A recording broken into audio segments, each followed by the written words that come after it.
शेतकरी सातत्यानं अडचणीतच आहे. काय फक्त कालच्या गारपिटीमुळे अडचणीत अशातला काही भाग नाही. आता पुन्हा आज नवीन वर्ष आहे, कोणावरती टिप्पणी करणं योग्य होणार, परंतु शेतकऱ्याच्या पाचवीलाच हे पुजलेले असं म्हणता येईल. कारण अनेक मागच्या काळात झालं, मागच्या वेळेस ज्यावेळेस अतिवृष्टी झाली त्याच वेळेस हवामान तज्ज्ञांनी अंदाज व्यक्त केला होता की यावर्षी फेब्रुवारी मार्चमध्ये अशा पद्धतीनं गारपीट होईल. आता हे निसर्गाचं चक्र आहे, निश्चित शेतकऱ्याला नुकसान होणार आहे. आता आंब्याचं मोर आले, आंबा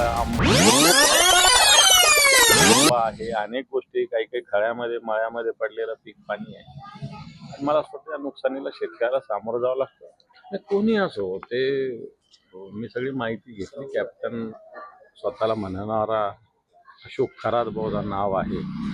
आणि दुर्दैव आहे की आपला समाज अशा भोंदू बाबाच्या नादी लागत असतो.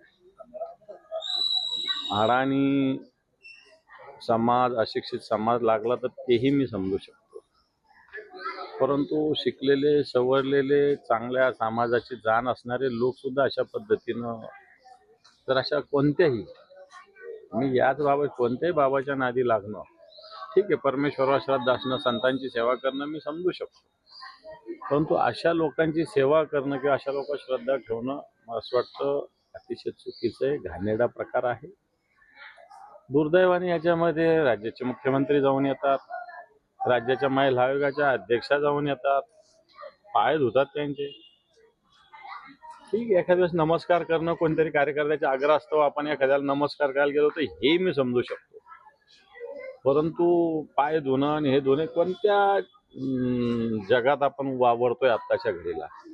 आणि या बाबाच्या विषयी जसं एप्स्टीन फाईल निघालेली अमेरिकेत, तशाच पद्धतीनं अनेक लोकांच्या तक्रारी, आता कोणत्या माता भगिनीविषयी बोलणं चुकीचं होईल.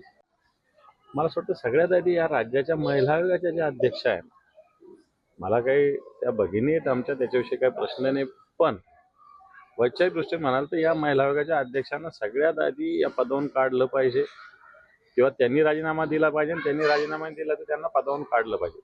कारण महिलांना न्याय देण्यासाठी हा आयोग असताना महिलांवर अन्याय अत्याचाराच्या घटनेला समर्थन करण्याचाच प्रकार रुपालीताईंच्या हाताने सातत्यानं घडलेला आहे. आणि म्हणून मला वाटतं त्यांना त्या जागेवर राहण्याचा नैतिक अधिकार कोणताही नाही.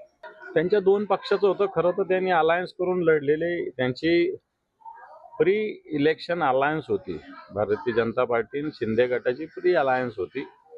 जागा वाटप झालेलं होतं त्यांच्या जिल्ह्यात, जागा वाटप झालेले असतानाही स्वतंत्र ते निवडून लढले आणि निवडून पण आलेले. असं असताना नॅचरली आमच्या मनात असं होतं की भाजपचे 23 आणि शिंदे गटाचे 21 निवडून आलं म्हणजे मेजॉरिटी त्यांच्याच बाजूने आहे. आणि ज्यावेळेस मेजॉरिटी ज्या बाजूने जातात, अपक्ष नॅचरली त्या बाजूने वळत असतात. अपक्ष कशाला इकडे जातील, तिकडे जातील, कोणाकडे जातील, ज्याच्या बाजून सत्यानं त्याच्या बाजूला अपक्ष चुकत असतात. आणि त्यामुळं मला असं वाटतं नॅचरली आमचे 9 वगळले तर सगळे सत्तेच्या बाजूने राहणारे लोक होते. म्हणजे 63 पैकी 54 लोक एका बाजूने होते. असं असताना दोन्ही पक्षाच्या भूमिका संशयास्पद आहे.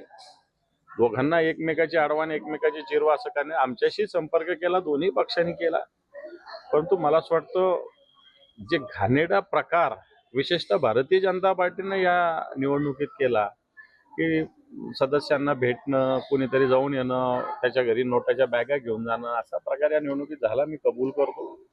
आमच्याही सदस्यांना गळी लावण्याचा प्रयत्न केला, त्याच्यात आमचे 2 संजय निकम आणि सोनवणे नावाचे बळी पण पडले, हे मी सांगतो कॅमेरा समोर. मला त्याला लपवायला माझ्या पक्षाचे लोकांचे बिलकुल मला काही इंटरेस्ट नाही, पण तो आमचे सुद्धा संजय निकम नावाचे सदस्य आणि सोनवणे, ज्यांची काय गरुड झेप अकॅडमी आहे, त्यांच्या सौभाग्यवती ललिता सोनवणे याच्यात सदस्य, हे 2 जण सुद्धा भारतीय जनता पार्टीच्या नादी लागलेले होते. आणि म्हणून ठीक आहे, त्यांनी मतदान नाही केलं, पक्षाच्या आदेशाचा त्यांनी आदर केला, पण हे 2 लोक भारतीय जनता पार्टी सोबत होते, शिवसेना आमच्या सोबत ते नव्हते, हे मी कबूल करतो. परंतु हे सगळं घडलं, मी या 2 लोकांना दोष देत नाही, मी दोष देतो भारतीय जनता पार्टीला. यांनी या सगळ्या ठिकाणी मोठ्या मोठ्या पैशाच्या थैल्या उघडल्या, बॅगा उघडल्या, लोकांच्या घरी पोहोचवण्याचा प्रयत्न केला, आणि त्याच्यामुळे जे काही घडलेलं ते आपल्या समोर आहे. गेले होते, भारतीय जनता पार्टीनं नेले होते, हे मला कबूल आहे. अब्दुल सत्तारांचं वाक्य कबूल आहे मला, कारण माझ्याकडे सगळ्या तारखेची नोंद आहे. 5 जण आमचे भारतीय जनता पार्टीच्या काही नेत्यांनी सोबत देवेंद्रजी फडणवीस यांना भेटण्यासाठी इथून निघाले होते. अर्धा प्रवास त्यांनी केला होता. ज्यावेळेस मला ही घटना कळाली त्यानंतर मी त्याच्यातल्या काही लोकांशी संपर्क केला. शिवसेनेच्या पद्धतीने त्यांना समजावलं, ते वापस आले. परंतु भारतीय जनता पार्टी 6 जण या आणि तुमचा स्वतंत्र गट करा आणि आमच्या पक्षात सामील व्हा, स्वतंत्र गट करा, अशा पद्धतीने शिवसेनेच्या सदस्यांना गळ घालत होती. हे मी सांगतो. त्याच्यासाठी त्यांनी मोठ्या प्रमाणावर पैसा म्हणजे थैल्या देण्याचं आम्ही दाखवलं. मी काल ट्विट पण केलं होतं. अतुल सावेंचा एक OSD भिवंडीच्या नाक्यावर शिवसेनेच्या सदस्यांना अडवून त्यांनी अशा पद्धतीनं ऑफर मोठ्या प्रमाणावर शिवसेनेच्या सदस्यांना दिलेली आहे, हे मी कबूल करतो. परंतु अब्दुल सत्तार यांनी जे सांगितलं 5 सदस्य 100% गेले होते, परंतु हे वापस सुद्धा आले. परंतु भारतीय जनता पार्टीने शेवटपर्यंत असा प्रयत्न केलेला. त्याच्यात 2 लोक संजय निकम आणि सौभाग्यवती ललिता सुरेश सोनवणे हे यांनी या पद्धतीनं प्रयत्न केलेला आहे. बरोबर आहे. हे नॅचरली माझं मत असं आहे याच्यात न्यूट्रल. मला काही भाजपशी काही घेणं नाही, शिंदे गटाशी घेणं नाही, अब्दुल सत्तारशी तर मुळीच घेणं नाही. पण भारतीय जनता पार्टी आणि शिंदे गटांचं अलायन्स झालेलं होतं.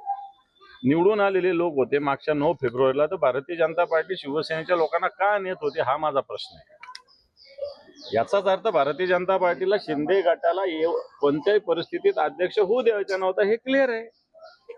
ज्या अर्थी त्यांचे 23 आणि यांचे 21 निवडून आले, म्हणजे 23 आणि 21 किती होतात? 44 होतात. चला कोणताही अपक्ष नाही आला तरी 63 पैकी 44 म्हणजे क्लिअर मॅन्डेट होतं, क्लिअर मेजॉरिटी होती. असं असताना भारतीय जनता पार्टी आमच्या सदस्यांना का नेऊ पाहत होती, का नेलं होतं हा प्रश्न आहेच ना. याचाच अर्थ भारतीय जनता पार्टीच्या मनामध्ये पाप होतं, त्यांना शिंदे गटालाही सोबत घ्यायचं नव्हतं.